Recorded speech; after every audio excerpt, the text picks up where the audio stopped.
पिछले 48 घंटे के अंदर सूरत पुलिस की अलग अलग टीमें, जिसमें कि क्राइम ब्रांच, एसओजी और अलग अलग थानों की टीमें भी हम सब ने मिलकर तकरीबन 119 गैरकायदेसर बांग्लादेशी जो भारत में प्रवेश किए हैं उनको राउंड अप किया है और आगे की कार्रवाई उनकी अभी चल रही है। हम लोगों का ये ऑपरेशन सूरत शहर के अलग अलग विस्तारों में चला, जैसे भेस्तान, पांडेसरा एरिया, ऊन, सचिन, लिम्बायत, चौक बाज़ार। ये सभी 119 लोग अभी सूरत पुलिस के कस्टडी में हैं और इनके ऊपर जो भी गैरकायदेसर घुसड़खोर का प्रोसीजर होता है वो सब अभी स्टार्ट कर दिया गया है और इनका जॉइंट इंटीग्रेशन होगा। उसके बाद डिपोर्टेशन का प्रोसीजर किया जाएगा। सर, ये लोग कैसे आए थे इंडिया में और कितने सालों से रहे थे, काम धंधा क्या कर रहे थे ये? देखिए, ये 119 लोग हैं टोटल, तो सब लोग अलग अलग समय पे अलग अलग तरीके से आए हैं। काम धंधे में कोई लेबरर है तो कोई किसी प्रकार का जैसे छोटे छोटे जो काम होते हैं, कहीं कोई पेंटर हो सकता है, कोई वेल्डर हो सकता है। अलग अलग काम अलग अलग समय पे लोग करते रहते हैं। कोई एक काम लंबे समय तक किया हो ऐसा कुछ भी नहीं है। सर, पहली ड्राइव में कितने बांग्लादेशी पकड़े गए थे, क्या किस तरह उन्हें डिपोर्ट किया गया? ये हमारी पहली ड्राइव नहीं है। इससे पहले भी हमने काफ़ी बांग्लादेशी पकड़े हैं जो गैर कायदेसर तरीके से भारत में प्रवेश किए और जिसको कहा जाता है इलीगल इमिग्रेशन, तो उनको भी डिपोर्ट किया गया है। अभी की संख्या हमारे पास 119 की है। इससे पहले सूरत सिटी से अकेले 200 से ज़्यादा बांग्लादेशियों को डिपोर्ट करने का प्रोसीजर किया गया है। सर, पहले पकड़ाए गए थे उसमें से कितने डिपोर्ट किए गए थे? सूरत से अकेले 200 से ज़्यादा इलीगल बांग्लादेशी को हमने डिपोर्ट किया है। सर, डिपोर्ट करने का प्रोसीजर किया है। बांग्लादेशी जो पकड़े गए उसमें से बोगस डॉक्यूमेंट में कोई यहाँ पे रह रहा था? हाँ, जो भी बांग्लादेशी पकड़े गए हैं उसमें बहुत सारे ऐसे हैं जिनके डॉक्यूमेंट्स बोगस हैं, जिन्होंने गलत तरीके से भारत सरकार के या अलग अलग स्टेट्स के डॉक्यूमेंट्स बनाए हैं।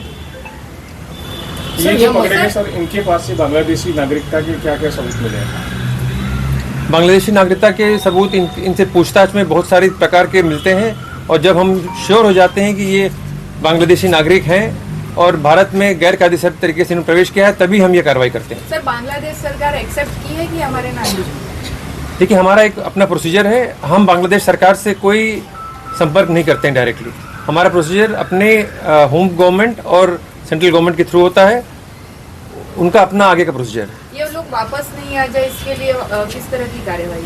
इसके लिए अभी हाल में डेवलप किए गए हैं FIP मॉड्यूल्स, जिसमें कि हम इनका जो बायोमेट्रिक्स लेते हैं, ऐसी कोशिश की जा रही है पूरी कि उन बायोमेट्रिक्स को हम लोग बाकी एजेंसी के साथ शेयर करें ताकि इनके दोबारा से गैर कायदेसर डॉक्यूमेंट्स न बन पाएं। सर, ये जो रहते हैं वो भी क्या इलीगल इलाका है, इलीगल घर में रहते हो, ऐसे कोई जानकारी मिली है? देखिए, इलाका तो इलीगल नहीं हो सकता क्योंकि इलाका पूरा इंडिया के अलग अलग पार्ट्स हैं, सूरत शहर के पार्ट्स हैं, लेकिन घर शायद अगर एक एक का हम लोग घर देखने जाएं तो उसमें से कुछ इंक्रोचमेंट वाले घर तो होंगे ही, पर वो बात के लिए कार्रवाई है। फिलहाल हमने 119 लोगों को रोक कर रखा है और उनके ऊपर इलीगल तरीके से जो इंडिया में आए हैं उसके ऊपर कार्रवाई हो रही है। सर, इनको भेजने वाले मास्टरमाइंड कौन है सर? कौन यहाँ उनको भेजता है? कोई मास्टरमाइंड के बारे में कुछ पता चला? कोई एक मास्टरमाइंड इसमें बताना मुश्किल होगा क्योंकि सब लोग जैसा मैंने बताया अभी अलग अलग समय पे अलग अलग तरीके से आए होंगे। सर, अवैध प्रवृत्ति में जुड़े हुए सब? अवैध प्रवृत्ति में अभी इमीडिएटली तो जो पकड़े जाते हैं उनके ऊपर अलग तरह की कार्रवाई होती है क्योंकि वो फिर कोर्ट के अधीन होते हैं। सर, इनको जो फेक डॉक्यूमेंट्स बना के दे रहे हैं, अब तक ऐसे लोगों के सामने कितने लोगों के सामने कार्रवाई है? नहीं, देखिए, जो फेक डॉक्यूमेंट्स हैं उनको ये ढूंढ पाना कि किसने बनाया है, ये एक बहुत ही लंबा प्रोसीजर है और हमारा अभी टारगेट है कि हम इलीगल बांग्लादेशी इमिग्रेंट्स जो गैर कायदेसर तरीके से इंडिया में प्रवेश किए हैं उनको आइडेंटिफाई करके डिपोर्ट करने का प्रोसीजर करें। सर, महिलाओं को यहाँ जो आके उनको अवैध प्रवृत्ति में लाया जाता है, इस तरीके की भी उस फरियाद इस गैर साइन से इसमें कोई है? देखिए, अगर कोई अवैध प्रवृत्ति में किसी को लाया गया होगा तो जो उसके राइट्स होंगे या जो भी कोर्ट के प्रोसीजर्स होंगे उसके हिसाब से कार्यवाही होगी। फिलहाल हमारा पूरा फोकस इनको डिपोर्ट करने के प्रोसीजर पर है और अभी ये लोग जो हैं डायरेक्टली किसी गुनाह में या इन्वॉल्व है कि नहीं, इसके ऊपर हमारी पूछताछ चल रही है। तो सर जो लोग पकड़े जा रहे हैं उनके खुद के मकान हैं या किराए से रह रहे हैं? अभी तक जितने भी मामले सामने आए हैं सभी किराए पर रह रहे थे, ऐसा पता लगा।